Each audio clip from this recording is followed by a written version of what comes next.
65살의 김영숙 가명씨.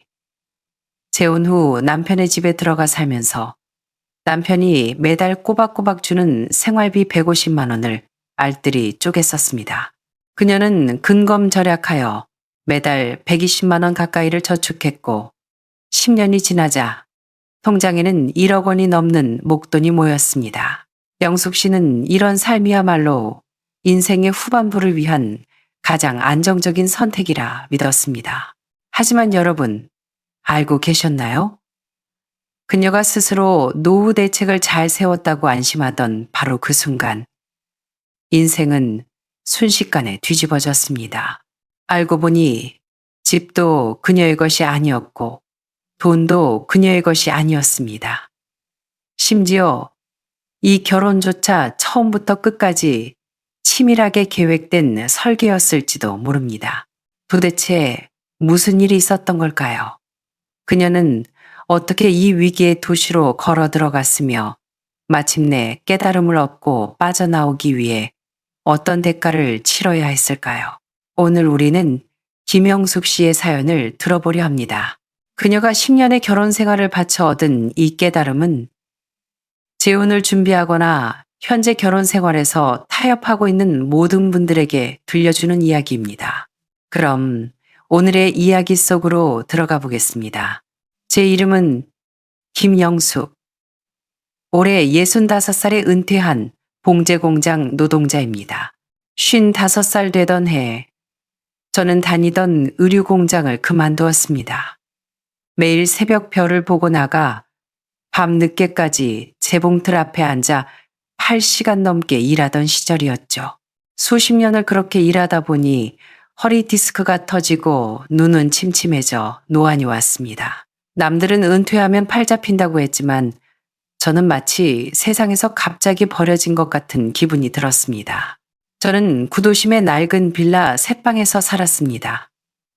넓지는 않아도 깔끔하게 정돈해 놓고 살았는데 어느 날 집주인이 아들이 곧 결혼한다며 집을 비워달라고 하더군요. 말은 빙빙 돌렸지만 결론은 빨리 나가달라는 뜻이었죠. 저는 집도 없고 모아둔 돈도 없었습니다. 매달 나오는 국민연금 쥐꼬리만한 돈으로 겨우겨우 입에 풀칠하며 살았으니까요. 생활은 늘 빠듯했습니다. 예전엔 딸이라도 곁에 있었지만 외국으로 시집가서 잘 살고 있으니 그나마 다행이었죠. 가끔 안부 전화가 오면 마음이 따뜻해지긴 했지만 전화를 끊고 나면 다시 정막이 밀려왔습니다.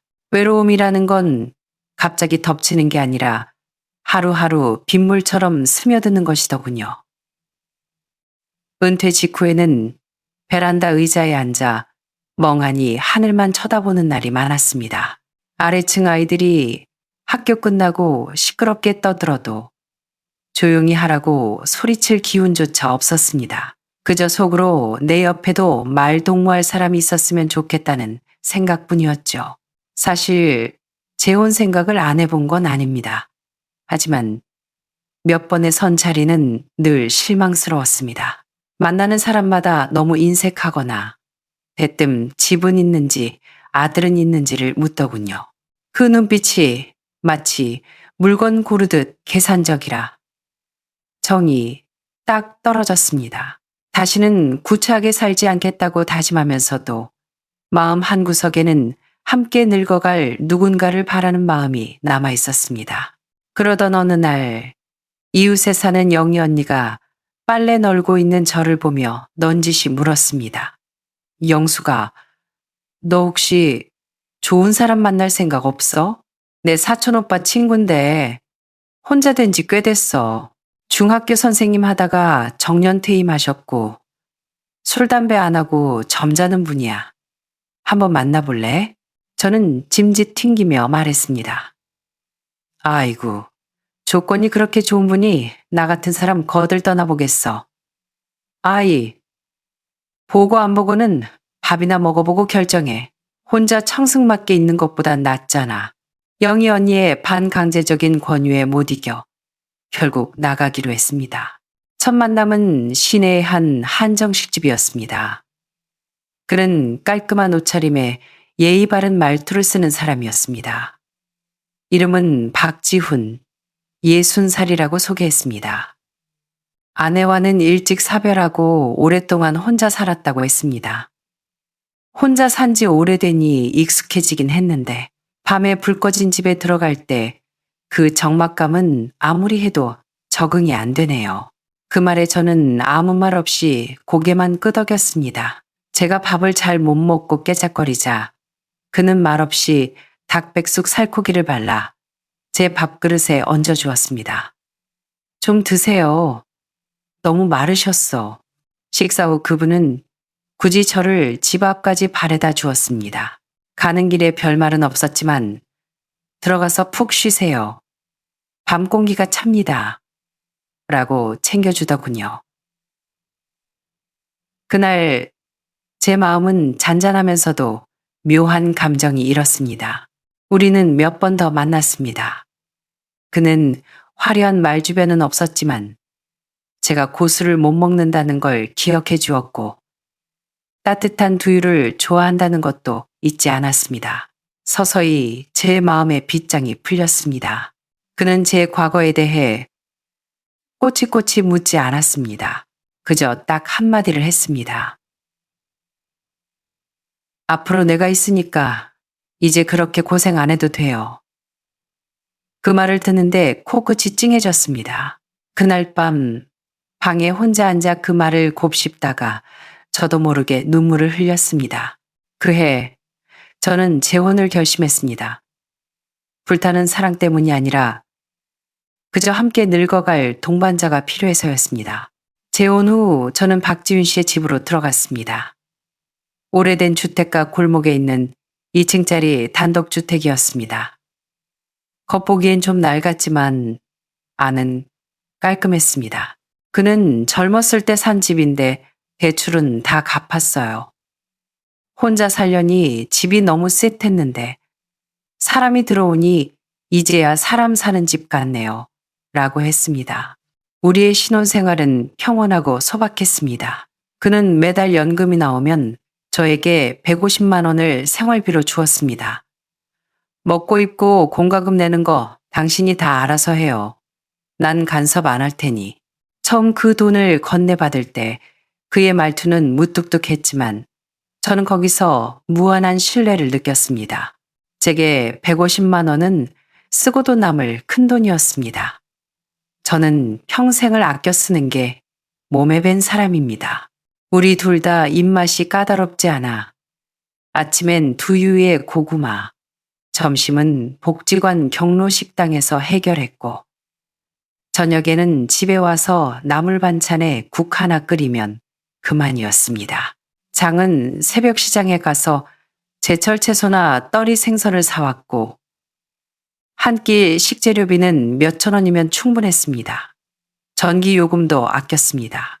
에어컨은 웬만하면 안 켜고 겨울엔 내복 하나 더 껴입고 지냈습니다. 한 달 공과금이 다 합쳐도 몇만 원 안 나올 때가 많았으니 그가 준 생활비의 10분의 1도 안 쓴 셈이죠. 저는 남은 돈을 몰래 제 명의의 통장에 꼬박꼬박 저축했습니다. 매달 120만 원씩 저축하는 건 일도 아니었습니다. 남편은 돈을 어디에 쓰는지 묻지 않았습니다. 당신이 살림 잘하니까 알아서 하겠지. 저는 제가 정말 마음 넓고 배려 깊은 남자를 만났다고 생각했습니다. 이 결혼이 제 인생에 찾아온 늑복이라 여기며 안도했습니다. 저도 돈만 받고 가만히 있었던 건 아닙니다. 결혼 후 집안의 모든 살림을 도맡았습니다.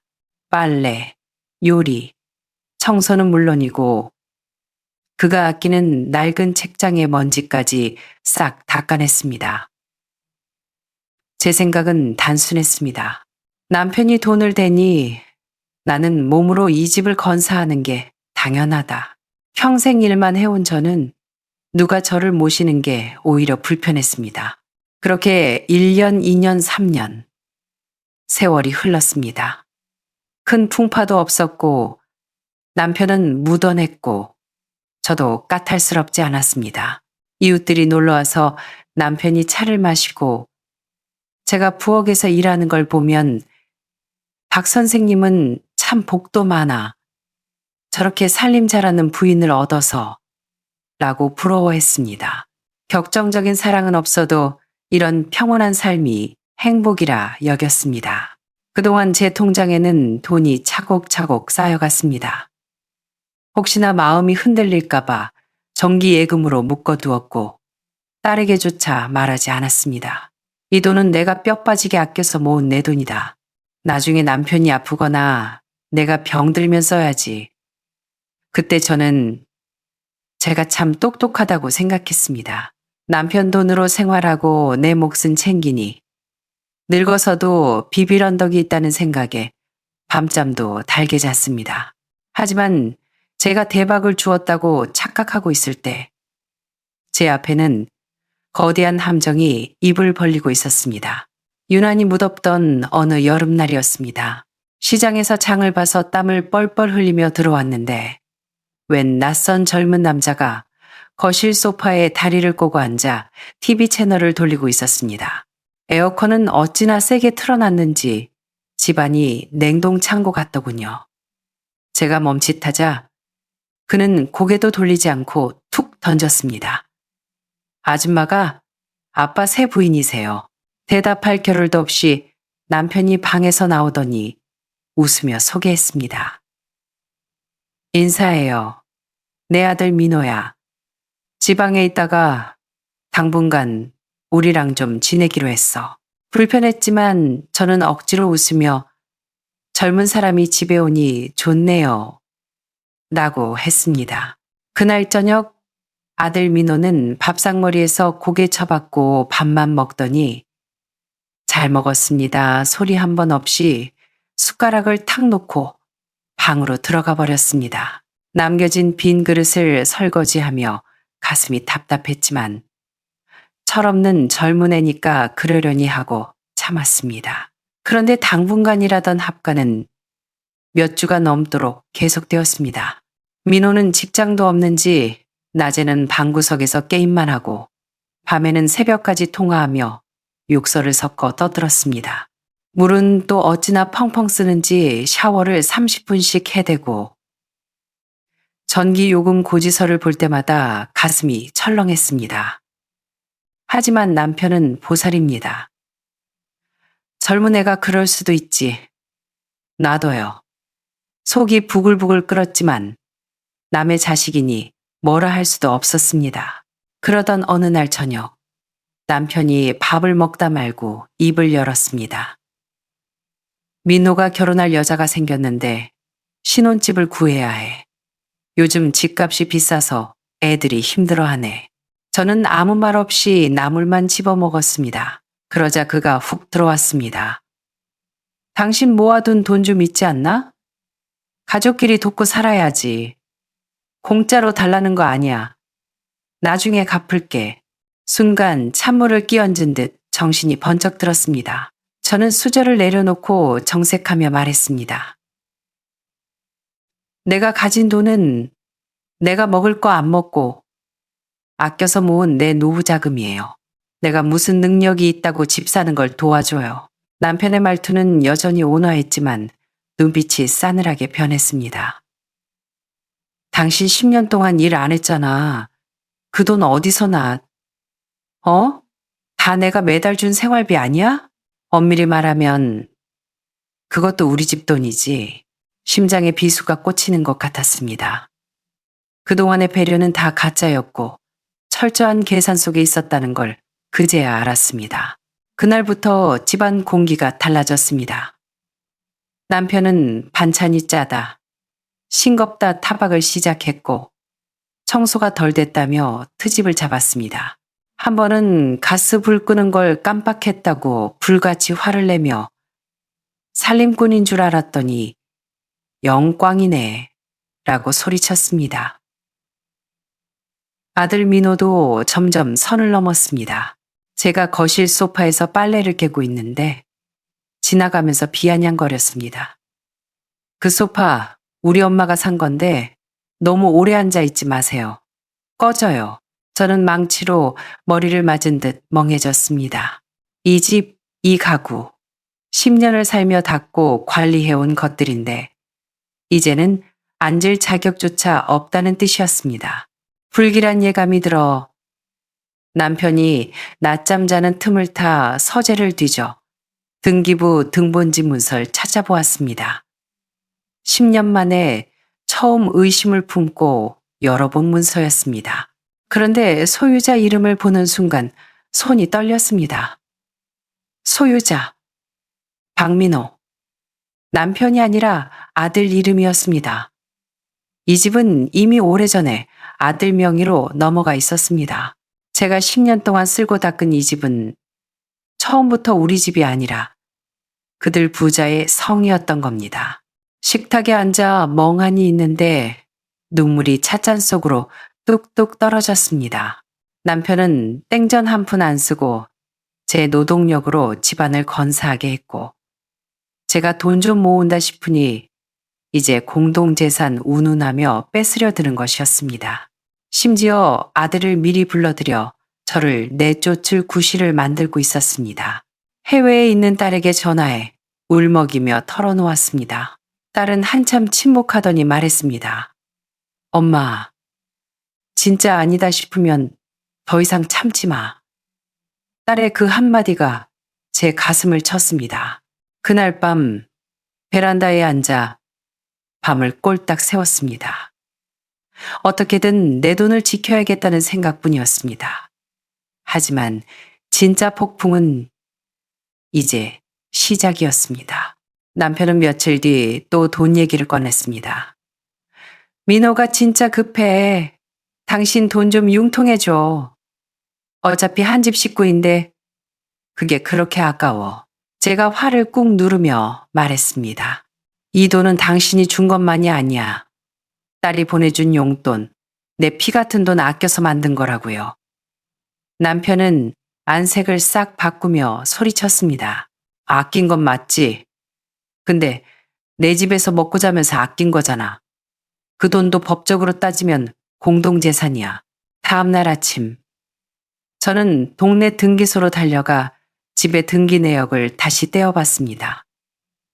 소유권 이전 날짜를 보니 우리 혼인 신고하고 딱 3개월 뒤였습니다. 그때 이미 아들 앞으로 돌려놓은 겁니다. 우린 가족이야. 평생 함께할 사람이야. 하던 그 달콤한 말들이 전부 사기극처럼 느껴졌습니다. 그리고 일주일 뒤 남편이 대출 서류 뭉치를 들고 왔습니다. 민호집 인테리어 비용 대출 받으려는데 보증 좀 서줘. 당신 예금 있으니 신용 좋을 거 아냐. 금방 갚을게. 상의가 아니라 통보였습니다. 제가 차분하게 물었습니다. 당신 혹시 빚 있어? 그가 움찔하더니 어색하게 웃었습니다. 빚은 무슨, 그냥 당신 명의로 하면 이자가 싸서 그렇지. 저는 은행 다니는 지인 아들을 통해 남편의 신용 상태를 몰래 알아봤습니다. 결과는 충격이었습니다. 신용 불량 직전, 카드 연체, 수두룩, 3년 전 친구와 학원 사업하다 말아먹고 남은 빚이 1억 가까이 되더군요. 그는 저를 10년 동안 완벽하게 속였습니다. 그의 퇴직금, 여유로운 척했던 생활, 전부 돌려막기로 유지해온 허상이었습니다. 그리고 제가 알뜰하게 모은 그 돈을 마지막 탈출구로 보고 있었던 겁니다. 그날 밤, 저는 모든 증거 자료를 식탁 위에 펼쳐놓았습니다. 남편은 처음엔 잡아떼다가 결국 본색을 드러냈습니다. 그래, 빚 좀 있다. 그게 뭐? 당신 돈으로 좀 갚고 다시 시작하자는데 그게 이혼 사유라도 돼. 다음 날 그는 차갑게 말했습니다. 돈 안 내놓을 거면 이혼해. 10년의 결혼 생활, 10년의 헌신이 단 한마디로 끝장났습니다. 이혼이 두려운 게 아니었습니다. 제가 모은 돈이 재산 분할 대상이 되어 뺏길까봐 그게 무서웠습니다. 무료 법률 상담소를 찾아가 물어보니 변호사는 고개를 저었습니다. 혼인 기간 중 형성된 자산은 비록 부인께서 절약해서 모았다 해도 남편의 소득에서 기인한 것이라 부부 공동 재산으로 인정될 가능성이 높습니다. 전액을 지키긴 어렵습니다. 억장이 무너졌습니다. 남편은 저를 사랑한 게 아니라 저를 끝까지 짜내어 단물까지 빨아먹으려 했던 겁니다. 저는 결심했습니다. 단돈 10원도 그 사람 빚 갚는데 쓸 수 없다고, 제가 돈을 안 주겠다고 버티자 남편은 법원에 이혼 조정을 신청했습니다. 소송 내용은 뻔했습니다. 재산 분할 청구, 제 예금의 절반 이상을 요구했습니다. 조정 기일날 법원 조정실에 마주 앉은 남편은 말끔한 정장을 입고 젊은 변호사를 대동하고 나왔습니다. 저는 제 재산의 정당한 몫을 찾으려는 것뿐입니다. 그 뻔뻔한 얼굴을 보며 저는 준비해간 가계부를 꺼냈습니다. 딸이 보내준 용돈 내역, 돌아가신 부모님이 남겨준 유산, 내 국민연금 내역. 조정위원이 자료를 훑어보더니 한숨을 쉬며 말했습니다. 이게 참 애매합니다. 명확하게 출처를 100% 증명하지 못하면 혼인기간 중 증식된 재산으로 봐서 분할해야 합니다. 남편은 득의양양한 표정으로 웃고 있었습니다. 저는 떨리는 목소리로 말했습니다. 이 사람은 빚이 있고 집은 아들 거고 저는 아무것도 없습니다. 10년 동안 식모처럼 일한 대가가 고작 내 돈 뺏기는 겁니까? 남편이 비웃으며 말했습니다. 감정 호소하지 마. 법대로 해. 결국 저는 결단을 내려야 했습니다. 이 소송을 끝까지 가면 몇 년이 걸릴지 모르고 변호사 비용에 정신적 스트레스에 제 남은 인생이 시궁창에 빠질 것 같았습니다. 저는 제안했습니다. 좋아. 위자료 명목으로 300만 원 줄게. 대신 이걸로 끝내. 더 이상 땡전 한 푼 요구하지 마. 남편은 잠시 계산기를 두드리는 눈치더니 며칠 뒤 받아들였습니다. 그렇게 10년 결혼 생활은 300만 원이라는 이별 비용을 치르고 끝났습니다. 법원을 나오던 날, 저는 혼자 버스를 타고 원래 살던 동네로 돌아왔습니다. 제 통장에는 이제 300만 원이 빠져나가고 700만 원 남짓이 남았습니다. 허무했습니다. 10년을 아등바등 모았는데 결국 사기꾼 같은 남자에게 수업료로 떼어준 꼴이 되었으니까요. 저는 짐을 싸서 나왔습니다. 갈 곳이 없어 동네 게시판을 보고 보증금 없는 월세방을 구했습니다. 은퇴한 간호사 언니가 내놓은 2층 쪽방. 월세 50만 원.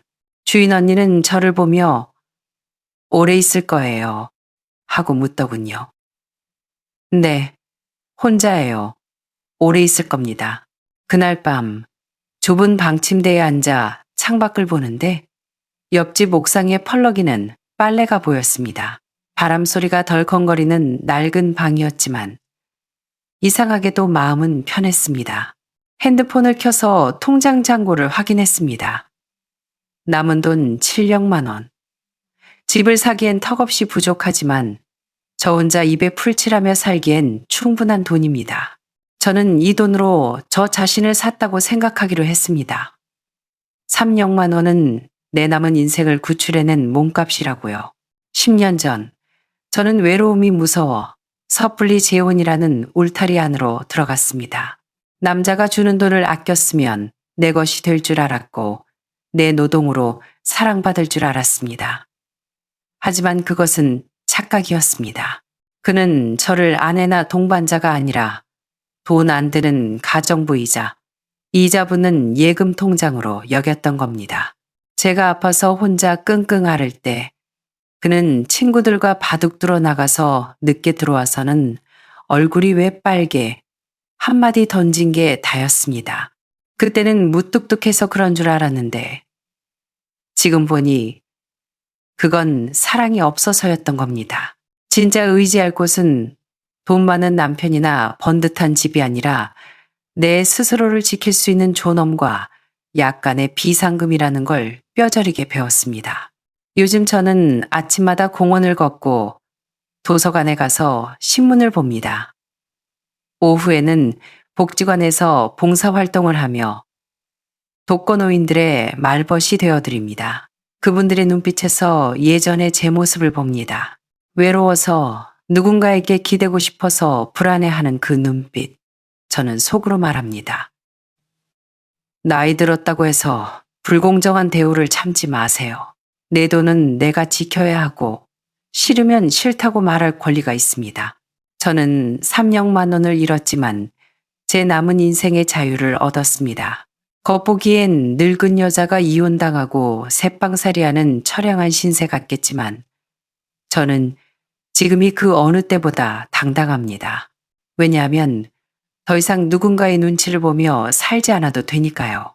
만약 여러분이 저와 비슷한 처지라면 혹은 황혼 재혼을 고민하고 계신다면 꼭 말씀드리고 싶습니다. 돈 문제, 부끄러워 말고 처음부터 확실히 하세요. 그리고 상대방이 당신이 아플 때 곁에 있어주는 사람인지 아니면 당신 지갑을 노리는 사람인지 냉정하게 보세요. 10년이라는 수업료를 내고 제가 얻은 교훈은 딱 6글자입니다. 더 이상 참지 마라. 오늘 이야기는 여기까지입니다. 여러분은 제 이야기를 어떻게 들으셨나요? 너무 계산적이었다고 욕하실 수도 있고 늦게라도 정신 차려 다행이라 하실 수도 있겠죠. 황혼, 이혼, 그리고 재혼에서의 돈 문제. 여러분의 생각은 어떠신가요? 댓글로 여러분의 소중한 의견을 들려주세요. 비슷한 경험이 있거나 저에게 해주고 싶은 말씀이 있다면 주저 말고 남겨주세요. 여러분의 구독과 좋아요는 외로운 사람들에게 큰 위로가 됩니다. 감사합니다.